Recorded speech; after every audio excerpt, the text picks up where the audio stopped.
to the show with your friend and mine. So tell me, Dr. Squee, who's it gonna be this time? We like to hear you talk, and we love to hear you listen. And if you are not subscribed, you won't know what you're missing. So welcome to the Dr. Squee Show. Welcome to the Dr. Squee Show. Welcome to the Dr. Squee Show. Headphones up. Here we go.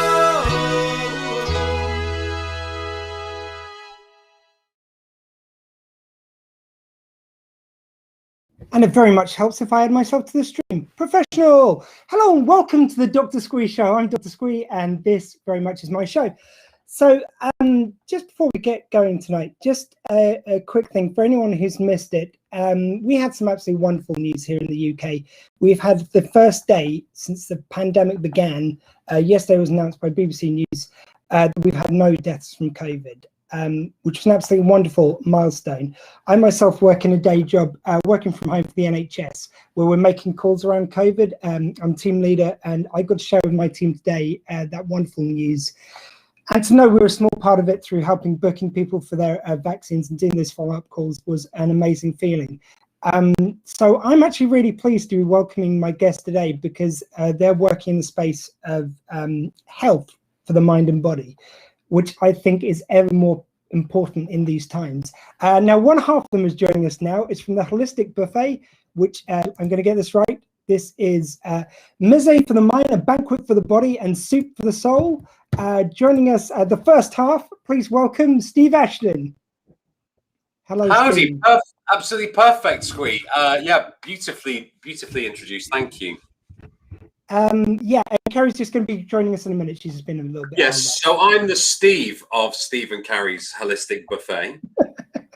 You're not Kari, are you sure? No, clearly, yeah, no. Okay. So she'll be joining us. She's in Los Angeles, so that's horrific with traffic. It's always very difficult to anticipate, like any major, metropolitan place. Really difficult to anticipate what the traffic's going to be like. So she's running 10 minutes or so late. Fantastic. Well, let's in the meantime get to know you for anyone who doesn't know you. I've chatted to you before. A couple of years ago now it was for the first Squee Fest, which we did. Thank you very much for joining us for that. You're welcome. I feel that. So when I saw it announced that you were doing Squee Fest 2, I was waiting for the invite and it never came. And I wondered if that was because I used some colourful language when I was on, because it was late. I think I did a late slot, didn't I? It was quite late in the evening. So I was going for 24 hours. Language was just going to happen. I just no. I'm going by the Karate Kid kind of like rules. So you have your big setup in the first one. Like some of the characters take the second one off, and then they come back for the third in a big surprise twist.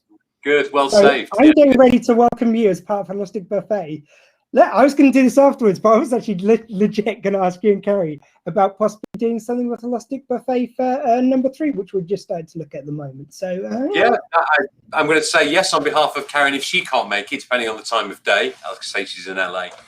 Yeah, absolutely, I'd love to. I love it when people walk into my traps I didn't even set yet. It's great. Yeah. Well, any opportunity to get on and talk to people, it was great for me. For a job, I do learning and development, so I've had to transition a lot of that stuff to virtual. So I'm running virtual classes, so it's a complete walk in the park for me, and always a pleasure to speak to you too. Oh, fantastic, sir. And I've got to say, what you're dealing with now is dealing with the mind and body. And you yourself, sir, have gone through quite the transformation over the last few years. You've lost just a ton of weight yourself. Yeah, so about 4 stone, I think it was, and it's kind of going down. It's, whenever I embarked on quite a very ambitious kind of program. So I because that's kind of my personality, which is I'm all or nothing. So if I'm all not exercising, then it's pizza and beer and not moving from the couch, permanently. And then when I do stuff, it's like completely wholeheartedly. So I kind of went from one extreme to the other. And when you do that, it kind of shocks the body a little bit. And it's actually relatively easy with a bit of hard work to start off with, but the weight comes off quite quickly. And then after a while, you sort of plateau, and then it's to where I want to go, in terms of, you know, like shoulders. So I want my shoulders to be a bit big. I'm at that stage now, so it's kind of like maintenance, because I'm 50 now, so it's harder when you get older to, you know, to lose weight and stop having flabby bits and all that sort of stuff. But I think partly, Squee, honestly, during lockdown, I could have gone one of two ways. And to start off with, I went back to my old habits, and they went, no, you've worked too hard over the last few months, or the last few years, really, to drop that weight. So Paul's asking how many pounds are in a stone. 14, right? It's 14 pounds in a stone. Yeah. So what's that? 4 times 14. 16, 50, 60 pounds, about 60 pounds, something like that. Yeah, because I too lost 4 stone. Unfortunately, during lockdown, I went the other way to you and found 3 of them. I'm now working my way back down. So right.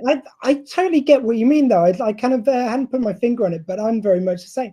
I think it's that all or nothing thing. I just went to pure binge eating during the early days of lockdown, and well, let's face it, quite a lot through it. And now I'm starting to kind of come down.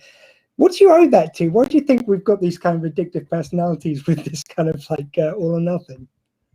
Oh gosh, that's the $1 million question. I think it's focus for me, at least anyway. If I do something, I completely obsess and focus on it. So weighing my food, I don't do that, but I have done that in the past when I've been on a real regime. So for me, it's like laser focus. If I'm studying something, or if I'm doing something new or learning something, I want to know everything. So for the podcast that we do, which I guess we'll talk about when Kari gets here, but yeah, cool. If we're doing a subject one week, I'll read 2 or 3 books about it, and I'll try to make sure that I've got a good rounded sort of knowledge of something, rather than kind of half-arse it, which I am capable of doing as well, but I'll kind of really sort of go for it. So I think for me, that's what it is.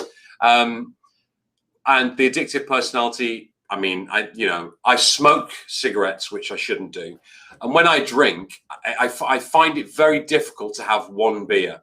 Not suggesting that I'm an alcoholic, but I'm not satisfied with just having one beer. You know what I mean? It's got to be 3 or 4 to get a nice, good buzz kind of thing. Yeah. It's just rude. Otherwise, what's the point in drinking it? Because beer doesn't really taste that nice, I don't think. For me, because I drink Stella. I haven't done for about a year, but I drink Stella. So I don't want to get the small cans, the 440 mils. I'll get the pint cans, and I'll drink all 4. Do you know what I mean? It's like, because that's the taste of it for me. I don't know.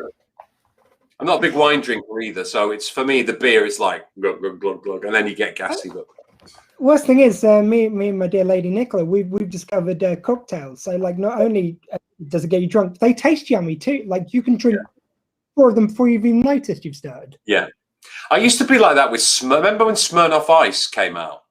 Yeah. Be like that with Smirnoff Ice. I get 1 Smirnoff Ice and go, that's quite, and then I'd end up getting 2 because you drink 1 too quickly, and then you end up drinking like 15 and you're hammered and you don't even notice because it tastes like pop. Or I remember the Alco Pops when that first sort of started to come out years ago.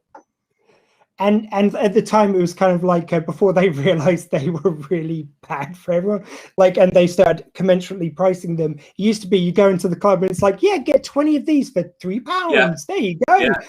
And they do promotions. And there's also the little, what was the little like shots, the really strong little shots that you used to go to? I mean, this is going back, the last time I went anywhere that would serve this would be years ago, but like in clubs and stuff, you go and you'd have like little shots of some dreadful, like green, horrible, nasty stuff, like mouthwash. Yeah, they came up with the sidekicks, which were just designed to sit on the side of your drink. Like, just in case you're not tempted enough, we'll even make it nestle on your pint. Yeah. We're not even hiding it anymore. Like Jägermeister kind of thing, but like not as nice as Jägermeister. Yeah. Sorry, we've gone into just old man drinking club now, I feel. But I'm good with that. You know, I haven't seen those 3 for a long time. For those of you joining us from the United States, I haven't had and what I want to do is next time, the first time I go into a pub, I'm going to have a pint of bitter, because I've not had a pint of bitter for years. I've always drank lager or a cocktail when I've been out. So I really fancy a pint of bitter, like a good Boddington's or something like that. I've not had something like that for years. Or whatever they've got on tap local. That's always a good one to do. Yeah. Oh, I'm feeling this. But getting back to you, sir. So, like for you, just tell us a bit about your background. So you've got a media background in the past? Yeah, it's actually it's false. It's like it looks like I'm in a trendy cafe. Oh, you didn't mean that background. Oh, you mean my person. All right. No. I'll go where the guest goes. Gosh, my background. When I was young, like 16, 17, I wanted to be an actor. And I went to college. I did A levels. So college here in the UK, you well know, but college in the UK, you go up to 18 and then you go to university. So I was at college doing my A levels, and then I wanted to go to drama school. So I auditioned for a bunch of drama schools, and I got into a couple of good ones. East 15, not the band, that's East 17. East 15, Birmingham, and I got a recall for RADA. And I couldn't go to any of them because my parents couldn't afford to put me through. And I guess at the time I wasn't one of those people, and I couldn't get any grant. So it literally would be from day one having to survive buying, paying rent and all that sort of stuff. And I didn't quite fancy that. So, so I wanted to do that. And then so I got into work with the idea that I'll get into work, I'll save some money up, and then I'll go and do acting. And of course, life takes over. I got a girlfriend and a car, and that was it. So I sort of went, down that route. I was in bands and stuff at the time as well. I used to drum. I was in a band. I was in a band that was an early version of the Verve. So I was in a band with a number of the members of the Verve. Wow. And that, that didn't work for me because I wasn't that good a drummer. I was okay, and I wasn't really committed. So anyway, work took over, and then I was in learning and development basically for years. And then the company I worked for did a management and employee buyout, which means the guy who owns the company sells some of the company to another company and some of the company to the staff. So we bought shares, I sold them and made a bunch of money, and that gave me some choices. I was in my early 30s. And I kind of went, what do I really want to do? Well, I wanted to get back into some kind of performing. So I ended up working in radio, basically. So I worked for what's now the Heart Group. It was GWR then. And I worked for a few different radio stations. I had the breakfast show on a few regional radio stations. And then what did I do after that? Oh, and then my contract came up for one when I was on one station, and I'd had enough of working with the people I was working with.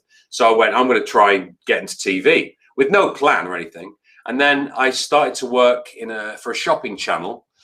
And this is what happened on day one, right? So I got given an audition. I said, come up, we'll give you some stuff to sell. And then, off you go and we'll see how you do. So it was a bit nerve wracking, really thrown in at the deep end. And they gave me this torch to sell, one of those ones that you keep in the garage, or if you've got if you're camping, one of those massive big yellow ones that's like a searchlight, a million candle power torch. And they said, go and sell that. So there was this co-host with me, a lady called Vicky, very pretty, very, big hair, loads of makeup, typical kind of shopping TV person. And she said, I said to her, do you know what, Vicky, there's more candle power in this torch than there is in the Vatican. And she turned to me and said, what's the Vatican? And I thought, I'm going to do very well here. And I did. And I worked there for a number of years. And then I worked there. And then some people who owned the company wanted to go then and set up another company because we listed on the stock exchange, sold that, I made some money again. And then 2008 hit, they pulled out. And then I just basically went back into learning and development. And then I've been doing that ever since. Brilliant. And I believe at some point you joined the Ralph Report, which brings you up as, sorry, Con. Which is not such a potted history, but. Okay. I was going to say, and at some point you joined the Ralph Report where you met a certain young lady, which we're going to welcome to the show now, Kari Watson. Seamless. Hello, boys. Hello, Kari. How are you This doing is such today, a Kari? cool restream. I've never been on this before. It looks so super cool. Yeah, it's basically streaming for people who don't know a lot about streaming, which is ideal for me. Would be ideal for me then too. Yeah, you just plug everyone into it, send out a link, and you get going. Oh, we normally use a different platform for the Ralph Report, and we've started using that for our podcast, and it just has some sort of technical challenges a little bit.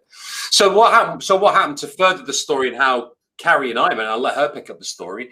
So Ralph Garman, I was a fan of his from the podcast he does with Kevin Smith, Hollywood Babylon, and he lost his job on the radio, and he said and I wrote to him and said, look, I've been in a very similar position, and if you're looking for contributors for your new podcast, I'd be really up for doing your podcast. I'd be the UK correspondent. I was thinking a bit like John Oliver on The Daily Show, basically doing fun stories of stuff happening in the UK. And he said, great, I'm looking for content, no idea where to start. And then from sort of day one, pretty much, I was on the show. And then I met this young lady. I'll let Kari pick up the story from there. Right. So I would chit chat with Steve back and forth a little bit when he came on the Ralph Report. And I have always worked on the back end of the Ralph Report, helping with admin and memberships and marketing. And Steve became such a regular figure on the show that once we decided to do a live Ralph Report, he decided to come out and join us for our first live show. That was the first time that I met Steve. And then he subsequently came back for a second live show. And that time he stayed in our house as a guest.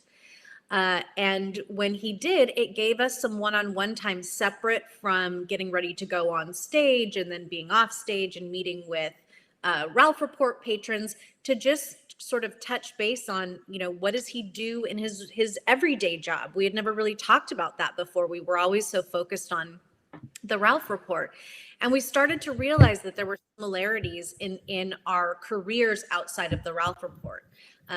Steve had been working with, American Express Global as their chief training officer for a number of years and had a lot of background in learning and development. And I had something similar. Had spent years working in the studios here in Hollywood at Sony Pictures and at Paramount.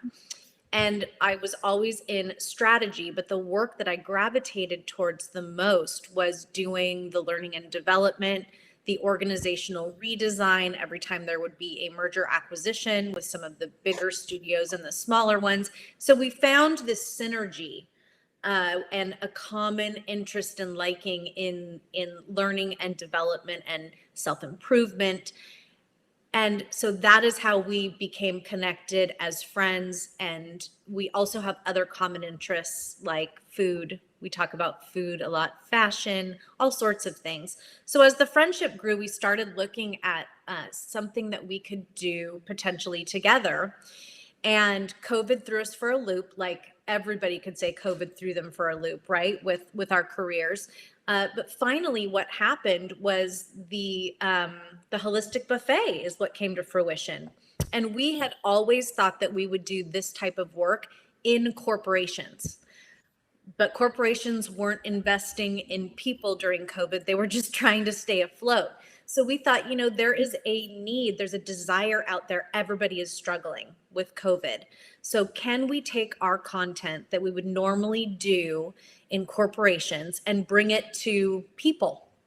And if we did bring it to people, what would happen? How would it help? And that is where Holistic Buffet sort of evolved from. And that's the story that brings us to where we are now.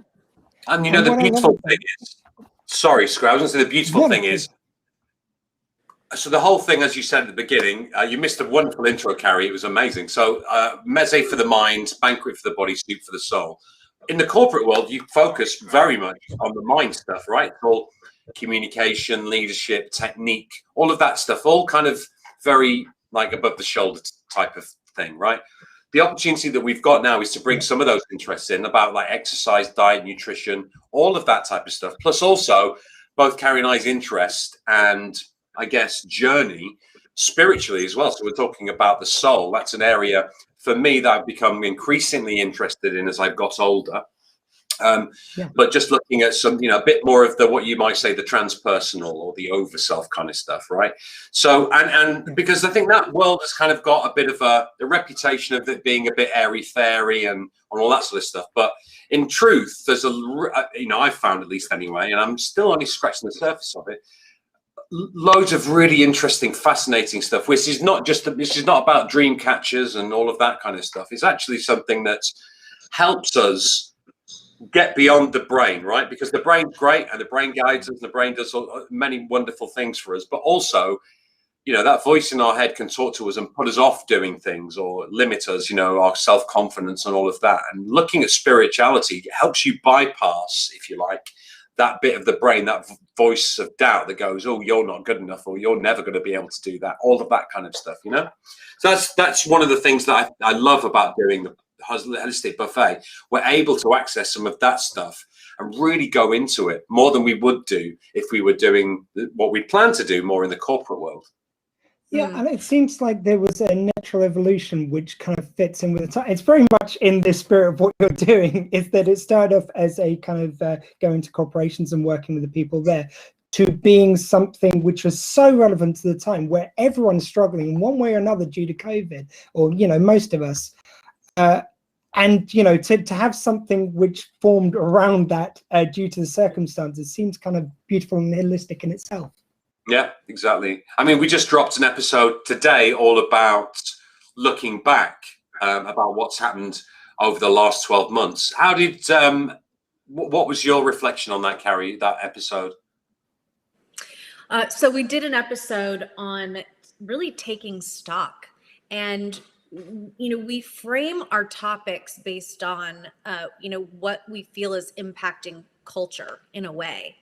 And right now, everybody with the world reopening is getting back into the swing of things. And we felt that it was so critical to take a moment and take stock of how the last year has impacted you in your personal life, in your career life.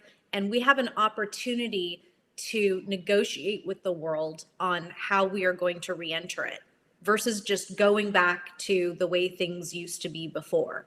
So it's a powerful episode. And the thing that makes Holistic Buffet different from any self-help podcast that you might want to listen to, or any development podcast, is that we insert exercises for listeners to do. And we oftentimes will have a guest on the show who's going through the exercise. So you get to watch it and see it first, and then you download the exercise and do it yourself. And from that, an entire community of individuals has emerged. People will post, I went through the exercise and this is what came out of it for me. Did anybody else feel this way? So our community page on Patreon is very active. And I think that the community feel is something that's unique about the show, is that people don't feel like they're going through the process alone. They're able to go through these experiences and share with other patrons within our community.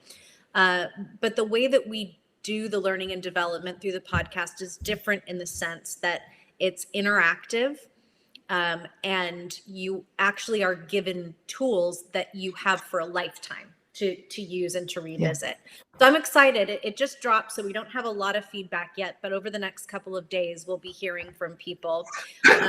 I was the guinea pig this week on the show. So Steve led the episode, and I actually go through the exercises during the episode. So if you're interested, feel free to sign up and watch me revisit what's happened over the last year. And we also had, do you know Gemma Williams? Yeah, I was going to shout out Gem, a very good friend of mine. She actually goes on after, if you're listening in radio version, please do stay tuned after this on thebear.live for Gem with Talking Codswallop on after this. So just like Kari said, we invite members of our community on to also be guinea pigs. And Gemma came on to do an exercise. So yeah, please check us out and find out what Gemma's last 12 months has been like.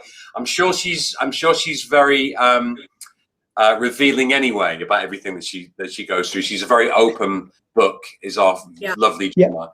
But she went and what the great thing is both Kari and Gemma really open, very honest, very vulnerable, and saying, look, this is where I was.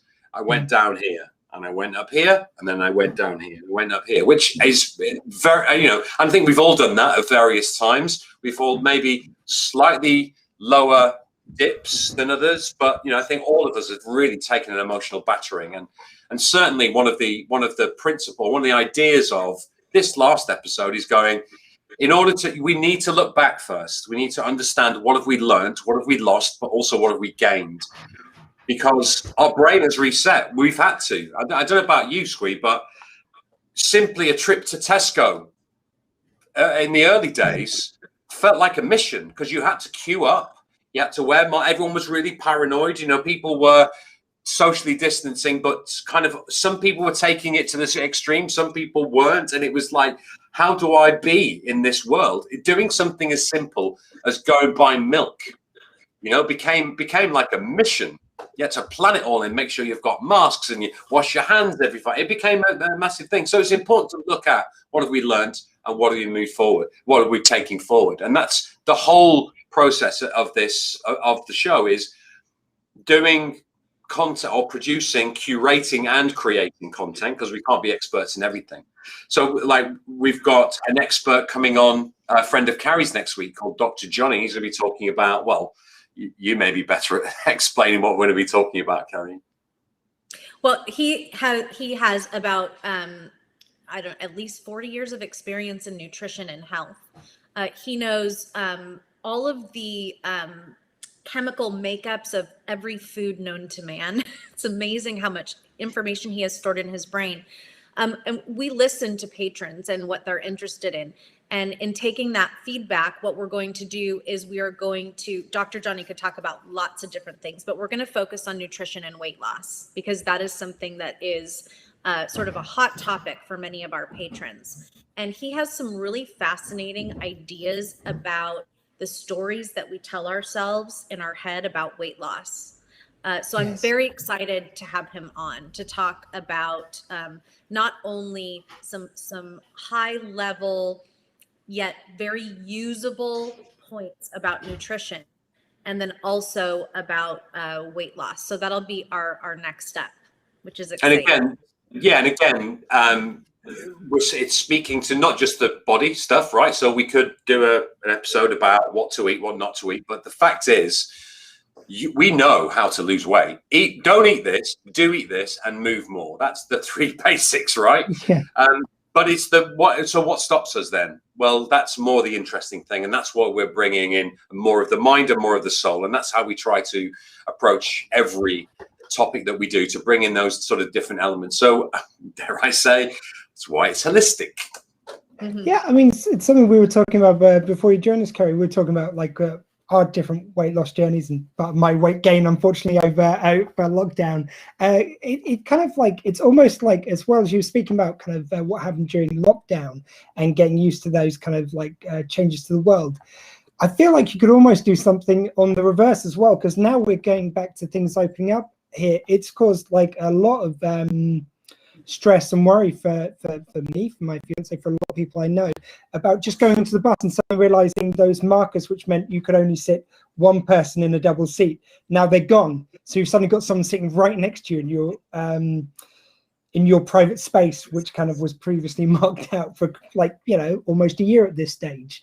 Yeah. Have you noticed a lot of people talking about how it's affecting them as things reopen up and how they're looking at the world now anew as kind of things open up? Yeah, well, I read dozens of reports and papers on the Lancet and the British Medical Journal about the psychological impact of isolation. And they looked at things like SARS and Ebola, but also 57 pandemic after the war, what that was like, soldiers coming back.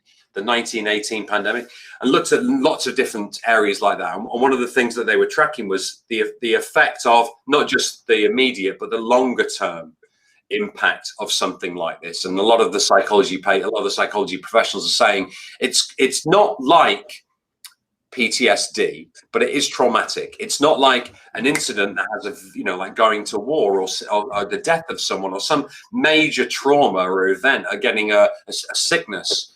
But it is similar in some ways in that it's sort of low resolution, sort of like bubbling underneath the surface kind of trauma that we've gone through. So it must be dealt with in a similar kind of way.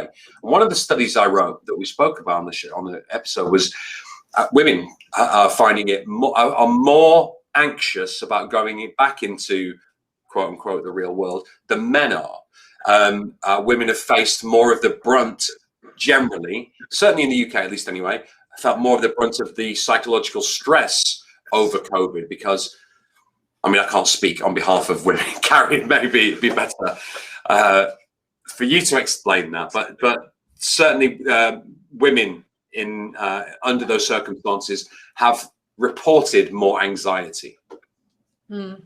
Well, I can see how that is so. And the other thing that we spend some time talking about is and what I see, of course, I live in LA, so it's a very busy metropolis. People here are always busy. You're always going to do something.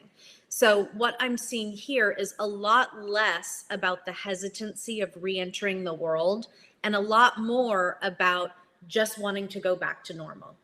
And the challenge with that is that we don't deal with the trauma. And so much of the stress that we have in our lives is from not dealing with trauma. And it doesn't have to be big, but it can be little trauma too. So I think one of the things that we attempted to do on this particular episode was to say, you know what, just slow down a minute, right? Before you go racing back in, you could, who knows the next time we're going to get an opportunity to really take stock of what this year was like.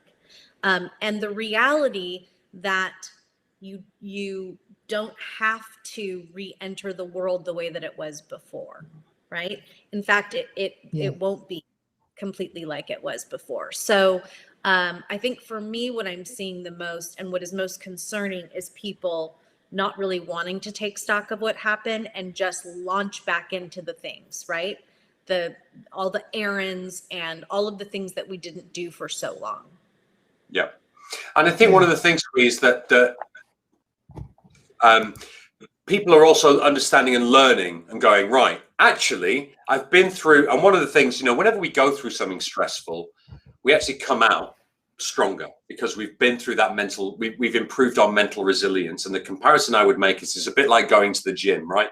You lift some weights, and essentially, if you lift weights, if you do a bicep curl, you're pulling the fibers of the muscle apart.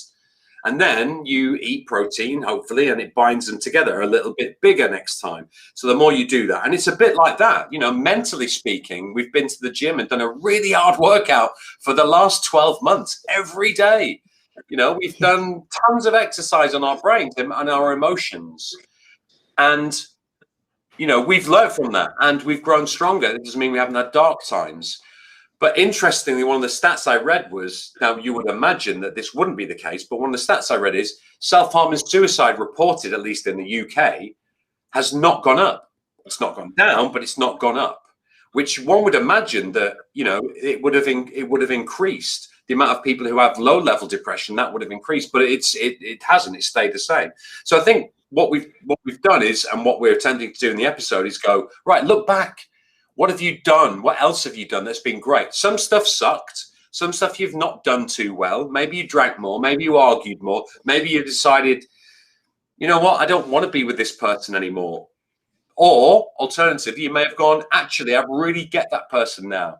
We've become stronger as a result. And we've bonded even more over homeschooling, looking after the kids, leisure time with the kids. I'm actually here more and I love it. So people are renegotiating, as Kari said, renegotiating that future, thinking, right, how do I want things to be? Because I didn't really think about that before lockdown. Now I've had a year to think about it. And actually I'm starting to make some decisions to realize that the future is actually, maybe the past wasn't so great and I want to change it.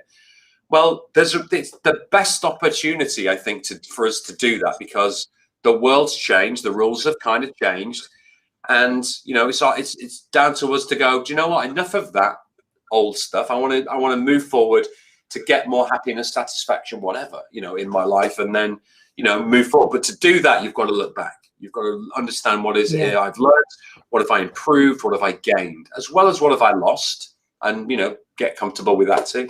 And as Kari said, rather than just marching into the getting back to normal as if it was normal, and it's not. The normal's different. There is no normal. This is normal right now. This is normal. Still wearing a mask and all that. So. I think what I've really found is there's a lot less facade. I think there's a lot more sincerity at the moment, which I find so refreshing. And Steve, maybe you can speak to this bit, and I don't know about you, Kari, but for instance, Steve, like when you do the Ralph report, yours is kind of quite an acerbic kind of character. Do you find that's mellowed a bit? Is that harder to do now? And what's changed in that regard for you, Kari? So to you first, Steve. Well, for the show, I mean, I play a character on the Ralph report, right? I play this slightly acerbic, irritable kind of, I just keep going on about the same celebrities every week and how I can't stand them, and this is what they've done this week. So I play that character. But I think one of the things that we did do early on, well, I say we, Kari's idea, was to do many more live streams. So normally what would happen on the Ralph report is we do one, and I wasn't involved in them normally, but we do one every month. And then what Kari suggested to do was, let's do it every week, and let's do it for free for everyone, not just the people who were on that sort of tier. And I think that was a real tonic for people, wasn't it, Kari? I do. I think it helped a lot with people feeling isolated, to give them that forum of just coming together for a cocktail hour and, being in a group together and listening to whatever. I mean, it's not like we were reinventing anything exciting, but we were just getting together and chatting. And so I definitely saw an increase in the amount of activity within the Ralph Report community during COVID. For sure. Yeah. And, I think one of the things was, there was a difference, I think, in some people being more vulnerable and reaching out. We certainly have that anyway on Holistic Buffet, but people going, do you know what? I'm struggling. I've been struggling mentally. I find that through my work. I mean, my company is very good at that sort of stuff. They do provide a lot of resources for mental health. And I say that a lot of it is like, go and watch a video type stuff. But there are, if you're feeling depressed or anxious, there are helplines. There's a lot. They do a lot. It's really good. And I think generally people are a lot more vulnerable, a lot more open to being vulnerable and saying, I am struggling mentally, please help me. So I think we've seen that on the Ralph report. I mean, it certainly happens anyway. We've had people, I mean, I did a coaching session today with someone. Kari been doing coaching sessions. We've both been doing like one-on-one coaching sessions, which we hadn't really planned on doing, had we? But it was like people reaching out saying, I'm struggling a little bit with this. What would you do in this situation? We said, never mind that. Let's get on a Zoom and we'll talk it through. And that's what we've both been doing. And I don't know about you, Kari. For me, it's one of the best parts of doing the podcast. For sure. I mean, the best part of the Holistic Buffet is the community. And, I think that vulnerability is critical because you have to have it in order to grow. You have to be vulnerable and you have to be brave in order to change things in your life. You don't get there any other way. But before you can be vulnerable, you have to be able to trust who you're being vulnerable with. So one of the things that COVID did bring was, in the absence of one-on-one social interaction with your friends or your family, people turning to an online community forum And watching that forum and watching and seeing that there was trust there, that you could post that you were having a bad day and you would be held up by all of the other people who were there. And so we definitely saw that with the Ralph Report, and many members of the Ralph Report community are also on Holistic Buffet. So Holistic Buffet, by its definition, is a place where you're supposed to come and be vulnerable and brave. And that is my favorite part, right? Is because we all learn from each other that way. So it's a really special place. And I think one of the things as well, Kari, is that you and I have both role modeled that behavior for people too. So we've both been very revealing about, you know, our history, our family lives in the past, our relationships, you know, just been, we've kind of gone, because you know, we're like that with each other, but also I think it's important for us to demonstrate that it's okay to do that. Look, and here's me. This is all the terrible stuff that I feel in the world, and this is the downtimes I've had, and this is me feeling scared, or this is me feeling vulnerable or weak or whatever it is. We've been very much like that with people, so, because I think it role models for people. They go, well, if these two, if the hosts are being like that, then I guess it's okay for me to. And I think for people who've transitioned over from the Ralph Report, that's a little bit of a surprise to find that, a nice surprise to find out that they're not going to come on and they're going to be talking about Elton John and swearing all the time. That's right. And for you guys, as this thing's obviously has evolved as you've gone, what's been the kind of biggest and best surprises you've had from working on Holistic Buffet? For me, I would say that at the beginning, I was focused on content and what we could push out. But what I wasn't focused on was what we were going to get back. I don't think I spent that much time thinking about how I would learn and grow as an individual from watching the other members of Holistic Buffet do the work, right? So it was more of a pushing of information without thinking about what it was going to be like to have it come back. And, you know, we had a live stream this last weekend where we had a patron who is a scientist, and she used the episode Steve did on oral storytelling to reframe how she does the introductions of herself. She does a lot of seminars because she's a scientist. So she goes to lots of workshops and seminars, and she is constantly introducing herself to people. And so we sat back for about half an hour and listened to how she took the material and rebranded how she introduces herself to the world. And it blew my mind.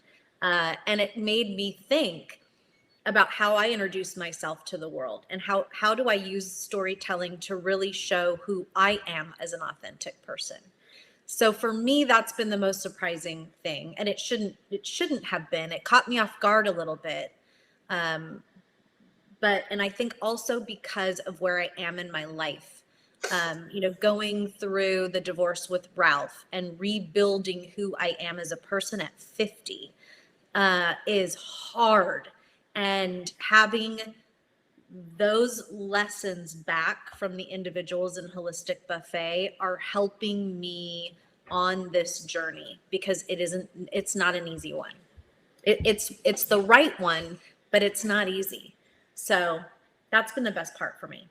Yeah, beautiful. And I completely agree. And I think for me, it's been because I do this type of stuff, not the same stuff, but basically, like Kari said, I'm just delivering content. I'm doing it very well, and it's very good, but it's content from me. I'm the expert. There you go. And the thing that I've got is, so like one episode, I'll sort of run the episode, and it'll be sort of, I don't want to say my content or whatever, but I'll do the majority of the finding out the stuff and delivering the content. And then the next episode, Kari will be doing that. And the episodes, I really enjoy the episodes that I'm not running it, because I get to do the exercises. And I've learned a lot from Kari's expertise. from some of the last ones that we've done, and I've gone, oh, that's maybe something I hadn't really thought about that. Oh, I need to think about that in my life. Oh, deal. Okay. So which is for me amazing, because I'm normally the expert. I've been doing this for 30 odd years. And, you know, I'm the one who going, oh, you should do this and oh, you should do that. But now I'm getting information and exercises that for the first time, genuinely, Squee, in 30 years, I'm learning stuff from someone else who's giving me, you know, exercises and reflection to think about. So that's been one of the great benefits to add to what Kari said. There's a question in the chat asking about what type of feedback, you know, we get from listeners who have transitioned from the Ralph Report and are also Holistic Buffet. You know, we really don't talk about it. I think that people who listen to the Ralph Report know that it's one kind of show, and the people that have joined Holistic Buffet know that we're there for a different purpose, right? Which is to do the work. But because we're all from a similar community, we sort of formed, you know, a bond a little bit more quickly. But to be honest, the Ralph Report doesn't come up in Holistic Buffet. Yeah. No. I mean, something which oh, sorry, go on, Steve. I was just saying, with that said, occasionally someone said it's been nice to get to know you more. But I think that would be, you know, that would be anyway, right? However we were. But I think people have found it really, again, to that vulnerability bit, just seeing that other side. And that's the case with other people too, right? So we've got some big characters who are involved in both communities who've come onto the show, and it's been nice for people to see that other side of them too. So, you know, and people get to know each other and support each other. So it's like all of us learning about each other as well. Mm-hmm. Yeah, I just wanted to quickly just address something good you mentioned there, Kari. You mentioned your divorce from Ralph, and I've got to say, just as someone who's also gone through a divorce where it was an amicable split, I just want to say I know even an amicable split how difficult that can be, and going through that during a pandemic, my heart goes out to you. Like, how has that been whilst you're launching this thing, which kind of demands so much honesty and personal reflection of you? Mm-hmm.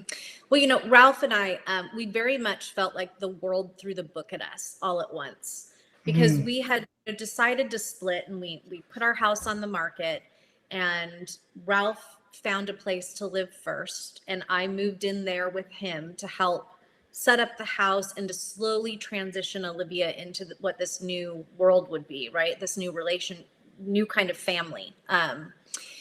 And then, you know, his dad passed away about 6 weeks after we moved. So, you know, moving is hard and you feel displaced. We had lived in our old house for 15 years. So it all just felt sad and like leaving one life to enter into this new life. And then Big Ralph got sick and passed away. And then 8 weeks after that, COVID hit. So it was difficult, and it was a lot. And it, you know, it's still a lot.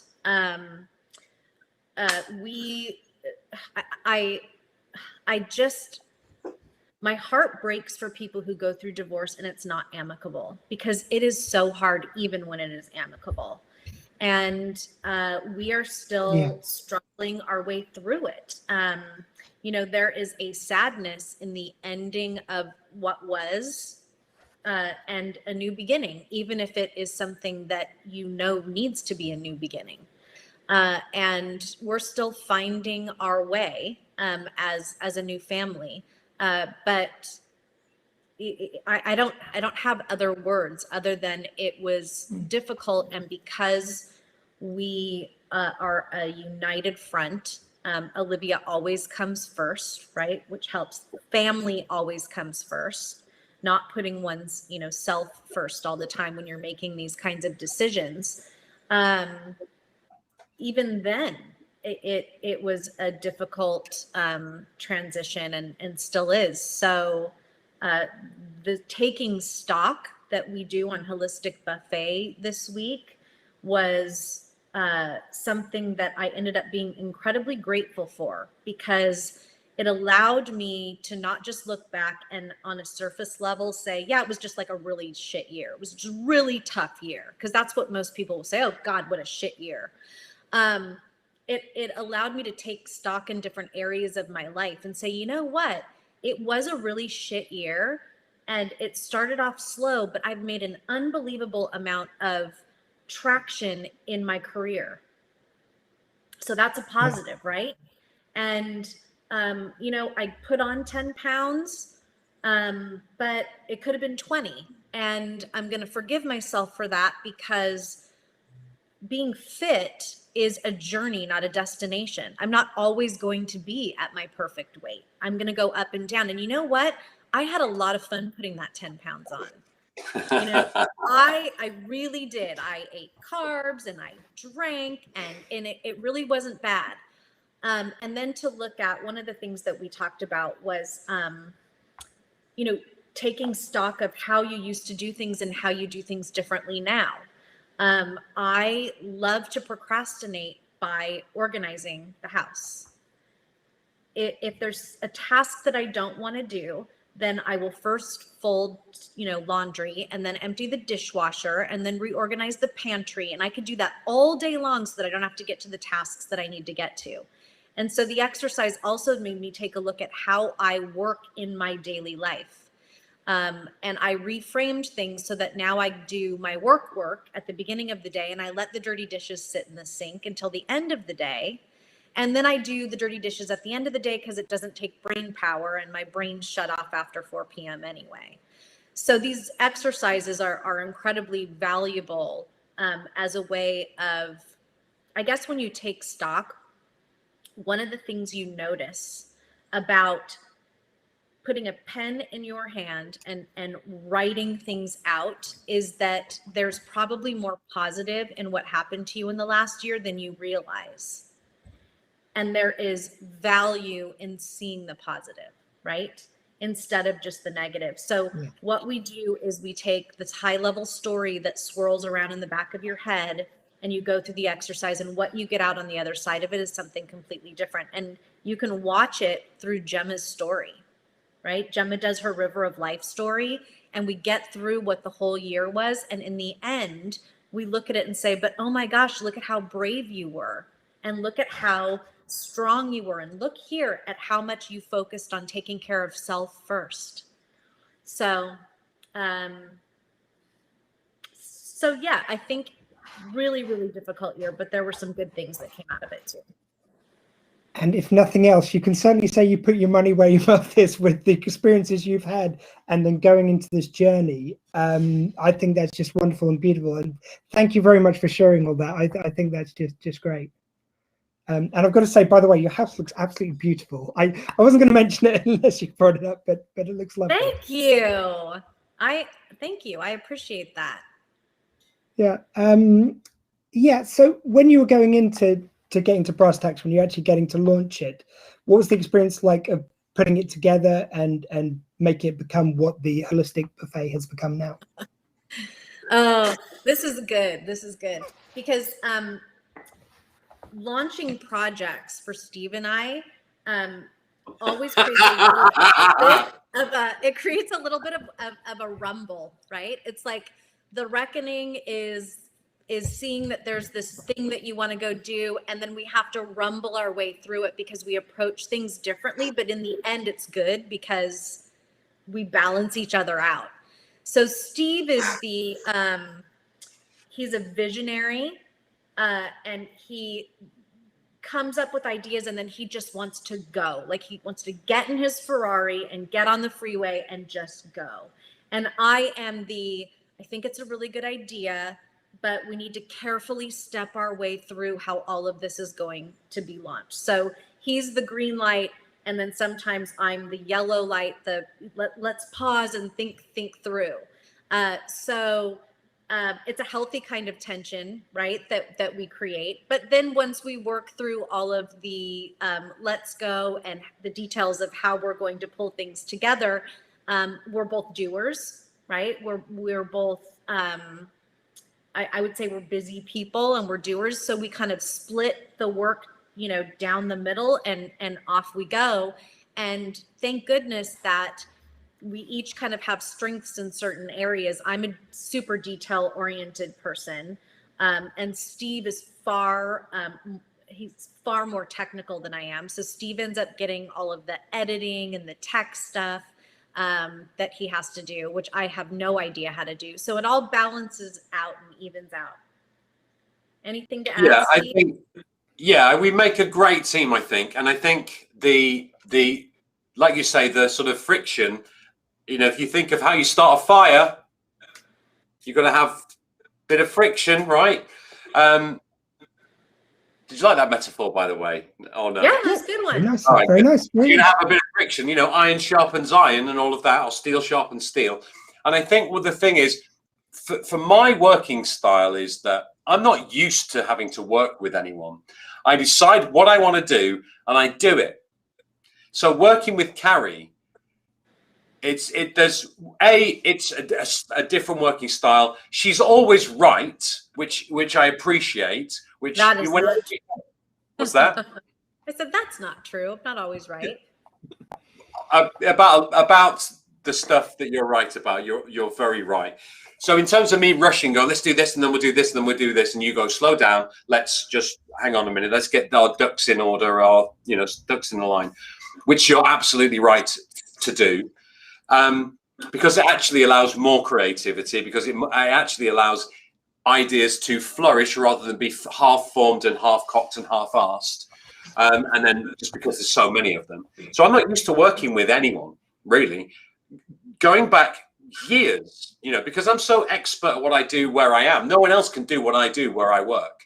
So I just say what I'm going to do. And people go, well, you sound very confident. You know what you're doing. You've been doing it long enough. Go ahead. And I do it.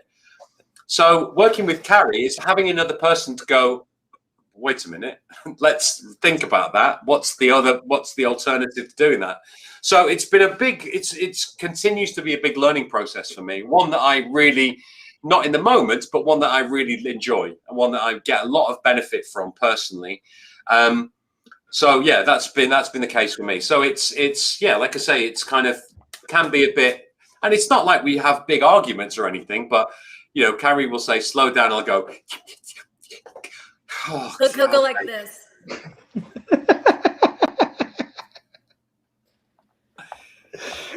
I actually remember something which I heard. It's from a sitcom, but I love this kind of idea. It was if you're not smart, find someone who's smart to work with. If you are smart, find someone else who's smart who thinks differently. And I think that about says all. So it seems like you guys just work in different modes, but you're kind of like energies then combined to bring us holistic buffet. Excellent. Absolutely, Squee. I found someone who's smart, which is brilliant for me. No, the latter, I'm sure. And what I do find wonderful as well is with the holistic buffet, with the Patreon, which please do give a nice plug for now. But the prices are so reasonable. So this is in pounds, but you've got the £2.50 breakfast menu, the lunch menu at £4, and the dinner menu at £8, which is amazing value for the content you're putting out. Tell us a bit about those different tiers and what you get at each of those. The sums I did for this was, if you were to employ Kari and I to come and do what we do for you, it would cost you about £1,000 or $1,500 or so per month, in terms of the amount of, if we were to go out and run this for you as a company, or do some personal coaching as a leadership coaching or anything like that, about £1,500 per month, right? We realize that this is passed in a slightly different direction, but that's that. So, Kari, do you want to explain the tiers? Well, we definitely wanted to come up with something that we thought was incredible value for the money. But we also wanted to respect that everybody has, limited funds. So the breakfast tier at the $3 is a way for you to kind of dip your toe in the pond. For $3, you get our audio podcast and the exercises. And I'm using US dollars instead of the British pound. People can convert in their heads. I'm giving them the British one. You can give them the American prices now. Okay, all right, I will. For $5, you get both the audio and the video, I believe, right, Steve? Yeah. And then some bonus content. And then for the dinner guests, which is $10 a month, it's all of that. Plus you get the live stream brunch at the end of the month so that you can come together with other patrons as well as with Steve and myself to go over how the month went, how you did with the exercises, etc.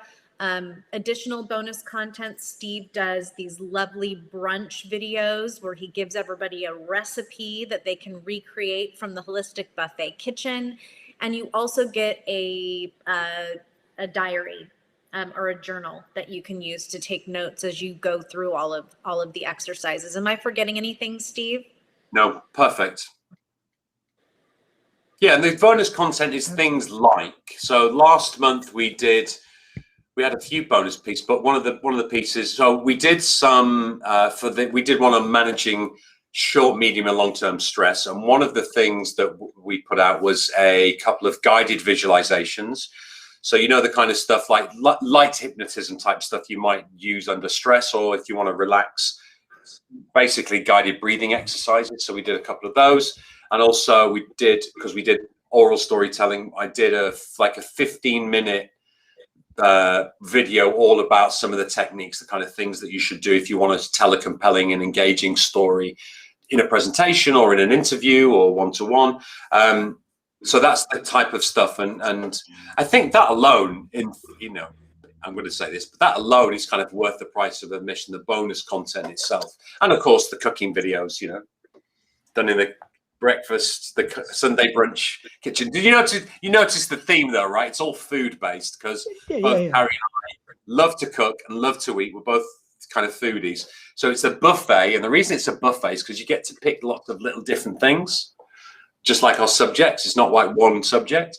And then the Sunday brunch, because it's on Sundays and it's a brunch time. It's pretty clever. I like it. Wheels within wheels. It's good. So everyone, please go to patreon.com/holistic buffet to sign up now. And guys, what topics have you got coming up? Right. So we have, as released today, the walkthrough of the last year exercises. Also, the one thing I would like to point out is that if you sign up now, you still get access to all of our content, which is evergreen. So you get to go all the way back to when we first released in April, where we did exercises on values, why they're important in your life, how do you define them, how do you use them and keep them alive. We also did the oral storytelling. We did the stress. So you can still go back and catch up on everything. We will later this month be releasing the episode with Dr. Johnny on nutrition and weight loss. Steve and I will actually be together in July in London. So we'll be doing some recording of some pretty great pieces there. Steve is going to walk me through an improv class because improv has a lot to do with the and yes thought concept and how you can use that in your regular life. So we'll have, I believe, an episode on that. And then the other items that we have on our list as well would be emotional intelligence, understanding and taking stock of, am I emotionally intelligent? Am I aware of myself? Am I aware of others? We will also be getting into self-compassion, which is super important. And so many of us are far more compassionate with others than we are with ourselves. We will be doing an episode on boundaries. Why are boundaries important? How do you set boundaries for yourself? What do they mean to you? What do they mean to others? Steve, what else would you like to add in? We're going to do a lot of the kind of stuff that I do professionally. So lots of things around communication skills, confident communication, how to have presence, that kind of thing. Excuse me, as well as some stuff around personal responsibility. And again, one of the great things again is in all of the subjects that we cover, it reverts back to some of the other things we've talked about. So talking about the last 12 months, we tap back into values, which was the first subject we did. When we're talking about nutrition, we're actually going to be tapping back into talking about values again and talking about managing stress. So a lot of us eat when we're stressed or to relieve the symptoms of stress. So, you know, it all kind of intertwined. So setting boundaries comes up when we're talking about the last 12 months, and also managing stress again. So it all, and values. So it all kind of interlinks and connects. So we want to make sure that, you know, it's not just, it's this subject this week. Do I like that subject? Yes or no? Okay, I'll tune in or tune out. It all kind of builds. It's a bit like a big jigsaw almost. Yeah, and we want to layer, right? So we want to make sure that we're, like Steve says, we're not going through values and then putting it on a shelf and not looking at it again for a year. Yeah. So we'll be layering as we go along. Absolutely beautiful. I love what you guys are doing. Now, for anyone who's watching live on the video, this will be going out on radio form tomorrow, along with loads of music and other features on the bear.live. That's Thursday, 8 p.m. till 10 p.m. Or if you're listening on the radio, you're listening to it now. I don't know what to tell you. Two of the things which we do on the radio show, though, one of which is we have a big question of the week. And this week it relates to what people have enjoyed about working from home. So as two people who work from home quite a lot, what have you guys really enjoyed about working from home? I love the concept of the soft office, right? That I can sort of be in whatever clothes I need to be in and be on my laptop in my bed if I want to. So not having to get up, put on corporate clothes, get in a car and commute an hour there and back that part of it I have loved.